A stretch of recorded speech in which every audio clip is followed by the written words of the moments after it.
Alright guys, I'm out on the road, headed to Pennsylvania for the camping trip, and it is stop and go traffic. There's an accident up ahead, so I'm crawling right now, and I'm bored out of my mind. So I thought what I would do is tell you guys a little story that's going to go along with this camping trip. So several years ago, I was camping in the same spot in Pennsylvania at Allegheny National Forest in an area which the locals call Toad Hell. And was with a group of guys. All of us were from Bushcraft USA Forum, and our good friends have camped together many different campouts across Pennsylvania and Ohio, and this was the first time that this group had camped in Toad Hell together. Now there was a local guy, a friend of mine named Dave, who lives in that area, and he's the one that always spots out or scouts out these spots for us in Allegheny, and kind of directs us where to go, and he was there. So it was a pretty good-sized group. If I remember correctly, it was probably 10 guys from Ohio, Pennsylvania.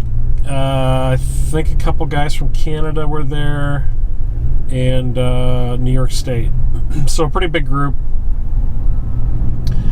I will say that it's a group of very experienced outdoorsmen, guys who have been camping in many different situations, who have been hunting, fishing all over the U.S. And this area that we were camping in, Toad Hell, is a kind of a local legend and is known by the locals as a place that you don't go after dark. You stay out of there, especially down in the kind of the bottom area where we were camping at.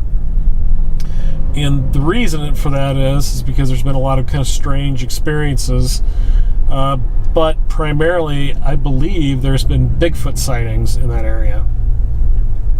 And this is an area of Allegheny that's pretty remote because it's only it's only frequented by the timber companies and some of the there's some gas wells back there, so there's a gas well tending crews that go back there, but yeah, that's pretty much it. And then of course, hunters and things like that. It's not a spot that people camp at all the time. It's very remote, doesn't get a good cell service back there. It's very thick, lots of trees, lots of vegetation. The roads are just dirt roads, so it's remote. And so this group of guys, we were hanging out around the campfire one night, and it was late. I think it was probably, if I remember correctly, past midnight, maybe close to 1 a.m. in the morning. We're all sitting around, joking around, talking, like we always do, and we heard this god-awful, blood-curdling scream or cry or something in the distance, and it went off several times. It wasn't just once, it was 2 or 3 times. Now, like I said before, the guys that were at this camping trip, they're all pretty experienced guys. We've all heard coyotes, owls, fox, rabbits, even deer will make weird noises. I mean, there's this, when you're out in nature, you get used to this stuff. It'll startle you, but you quickly realize what it is. Oh, that's a coyote. Oh, that's an owl. You become accustomed to it. You understand what those calls mean and what they're all about, and you quickly forget about it. Well, there was more than a few guys who were a little freaked out by this sound because it was something that was just not what any of us were used to, and it seemed very unnatural. And I think we kind of dispersed after that, went back to our areas to go to sleep. I headed for my hammock, and I heard that scream a couple more times, and then it was quiet. So fast forward a couple days later, I'm back home, I'm just doing something in the house. I got the TV on in the background, and on the TV is, I think, Animal Planet or maybe Nat Geo or something like that. And I'm not paying attention to the TV. I'm just doing something, and all of a sudden I hear that cry again that I heard just 2 days ago in Pennsylvania, and a chill just went up my spine. Like, what the heck is this in my house? I turn around, and on TV there's a documentary or a show about primates, and they're talking about some of the calling and sounds that primates make. And lo and behold, it was some type of, I can't remember if it was a chimpanzee or some kind of lowland gorilla or some kind of primate that makes this sound. And it was, I swear to God, it was the exact same sound that I heard in Pennsylvania. And, you know, on my mother's grave, that is absolutely a true story. Now, I'm not a big believer in a lot of this stuff. I really never been a big believer in Bigfoot or UFOs. I like to keep an open mind because I think there's always a possibility that something could come up like this, but I never put much stock into it. And I still don't know if I believe in those sorts of things, but I will tell you that experience was very strange and very weird. And today I'm heading back to Toad Hell 2 or 3 years later. I haven't been to that spot since, and I'm going to be camping with a much smaller group, only 2 guys and myself. So 3 of us are going to be camping there this weekend, and I'm really hoping that this happens again and I can record this with my camera equipment, or, you know, at least my phone. At that time I wasn't shooting video for YouTube, so I really wasn't set up for it, but I do this stuff now. So I have a microphone for my camera, microphone for my phone, and I have the ability to record some of this stuff. So I'm hoping I can catch something this weekend. So this is going to be my unofficial Bigfoot hunting weekend, and who knows? You never know what's going to happen. I'll just say that. I'm really looking.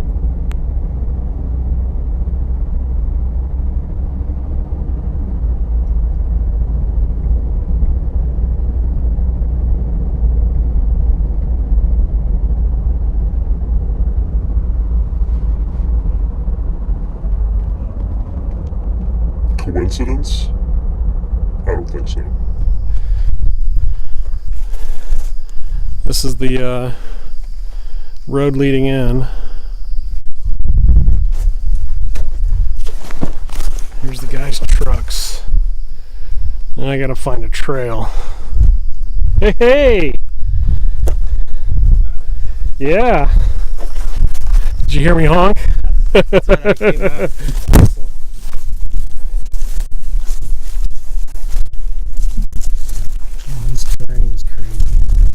I came through where all the fur, wasn't broken down at all. I stepped in a hole and there was a sharp stick. I split open my shin. I was like, I'm here like 20 minutes and already drew blood.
Good morning, guys.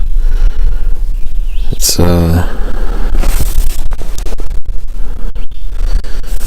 7:30 in the morning, and stayed up late last night, a little past midnight, around the fire, and we did not hear any weird Bigfoot activity, so kind of disappointing.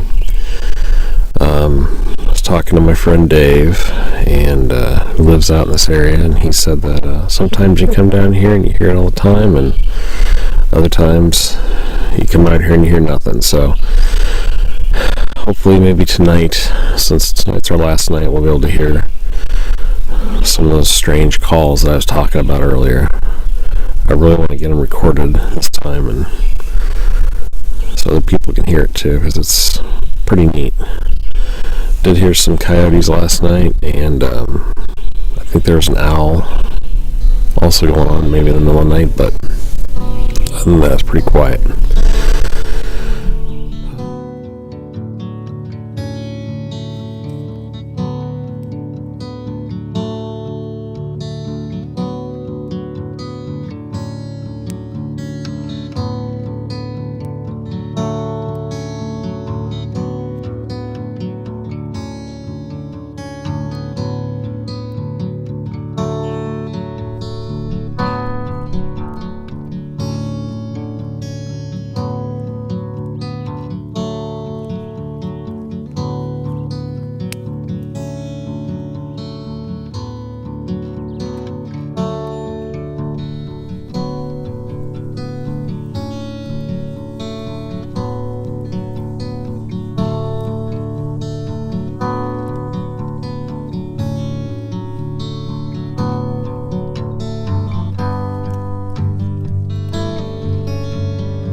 Firewood for tonight, I'll process down. Camp axe we're using. Nice little fire pit they got going here. There's Derek wandering aimlessly through the woods. Here's where I slept last night. Got the slumberjack tarp out, digging it. Of course, there's my hammock. Really comfortable, like I said earlier. Let's go through here. I'm using the there's my Kelty Red Wing pack.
This is a very bushcrafty dinner.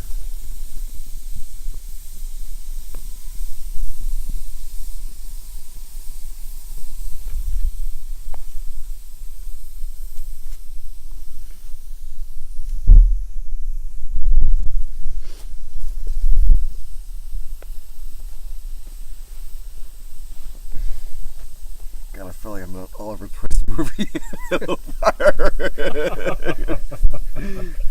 It's like something Wile E. Coyote would be doing. Can we fit one more thing in here?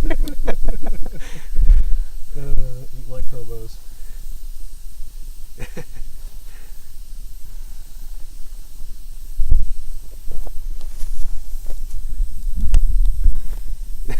You guys are fighting for supremacy over the fire.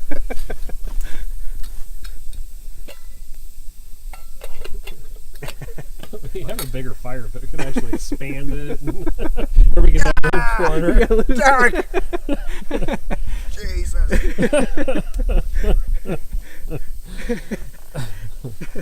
Tried to wreck my wiener. I promise I'll edit that out. Really, I do. I promise.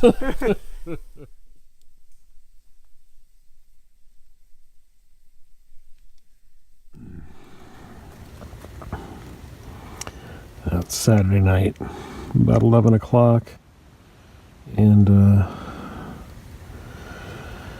no sounds from our Bigfoot friends, so we're turning in. Gonna get some shut-eye and pack up tomorrow morning and head back home. We'll see you in the morning.